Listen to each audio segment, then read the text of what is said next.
SSC MTS वाले विद्यार्थियों के लिए बहुत खुशखबरी है, क्योंकि एमटीएस हवलदार का जो वैकेंसी आया है, जिसमें पोस्ट यानी पद, जो टोटल पद कितने हैं, तो यानी 8,326 पद हैं, यानी 8,326 पद हैं जिनको पोस्ट, ठीक है ना।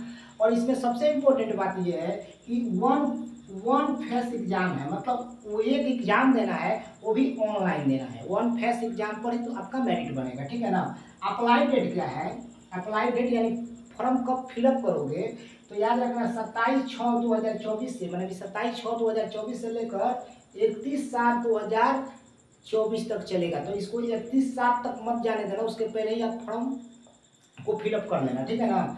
बहुत लंबा समय दिया है, ठीक है ना।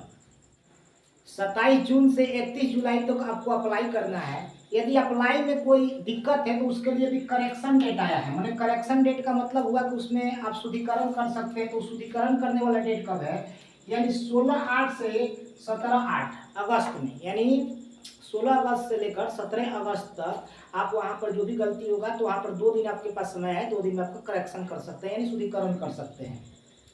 एग्जाम जो डेट है ये अक्टूबर या नवंबर में होगा। डेट कोई फिक्स नहीं है, लेकिन अक्टूबर या नवंबर में होगा। आपके पास एनाफ सफिशिएंट टाइम है, उसमें थोड़ा लेबर कीजिए। एमटीएस का जो टोटल पद है यानी 4887 है, यानी ठीक है ना, 4887, ठीक है ना, 4887, ठीक है ना। और हवलदार का जो टोटल पोस्ट है 3439 है, यानी 3439। बहुत बड़ा अमाउंट, बहुत बड़ा वैकेंसी बोला जाएगा, ठीक है ना। और देखिए इसमें थोड़ा सा जो हवलदार के लिए ना, थोड़ा सा हवलदार के लिए, सिर्फ हवलदार के लिए क्या है, आपके लिए फिजिकल है। एमटीएस वाले के लिए नहीं, हवलदार के लिए फिजिकल है। तो फिजिकल क्या है, वॉकिंग है। फिजिकल क्या है, तो वॉकिंग है, बस थोड़ा सा टहलना है। इसको वॉकिंग नहीं बोलिए, बिकॉज 1600 मीटर, 1600 मीटर है वो मेल को टहलना है 1600 मीटर। और कितने मिनट में, तो 15 मिनट में। सो इजी, बहुत इजी है, मतलब 15 मिनट में 1600 मीटर टहलना, ये तो टहल कर चले जाओगे, ठीक है ना। और इसी में फीमेल के लिए 1600 मीटर ही टहलना है, लेकिन उसके लिए टाइम और ज़्यादा है, 20 मिनट, ठीक है ना। कितने, 20 मिनट। दौड़ के साथ हाइट और वेट किसका कितना चाहिए तो जानिए। मेल है यदि है पुरुष, तो उसका हाइट होना चाहिए 157 से लेकर 157 होना चाहिए मिनिमम। उसके बाद कितना भी मैक्सिमम हो, 157 होना चाहिए। चेस्ट, मेल के लिए चेस्ट कंपल्सरी है, मैंने अनिवार्य है, 81 होना चाहिए, ठीक है ना, हवलदार के लिए। फीमेल के लिए जो हाइट है 152 होना चाहिए। फीमेल के लिए यहाँ पर चेस्ट अलाउ नहीं किया, लेकिन वेट होना चाहिए 48 kg, यानी 48, यानी जो और 48 से जिसका कम वेट होगा ऐसे ही छटा जाएगी, ठीक है ना। तो 48 वेट कीजिए, अपना वेट को इंक्रीज कीजिए, ठीक है ना, बढ़ाइए, ठीक है ना। 48। एग्जाम के 2 सेक्शन होंगे, ये सबसे इंपॉर्टेंट बात है। एग्जाम के 2 सेक्शन होंगे, एक होगा मैथ और एक हो मैथ। एक फर्स्ट सेक्शन जो होगा वो मैथ और रीजनिंग होगा, ठीक है ना। तो फर्स्ट सेक्शन में जो मैथ और रीजनिंग होगा उसमें 20 प्रश्न मैथ से और 20 प्रश्न रीजनिंग से, 20 प्रश्न मैथ से और 20 प्रश्न रीजनिंग से। और प्रत्येक प्रश्न 3-3 नंबर के होंगे। कितने कितने नंबर के, 3-3 नंबर के।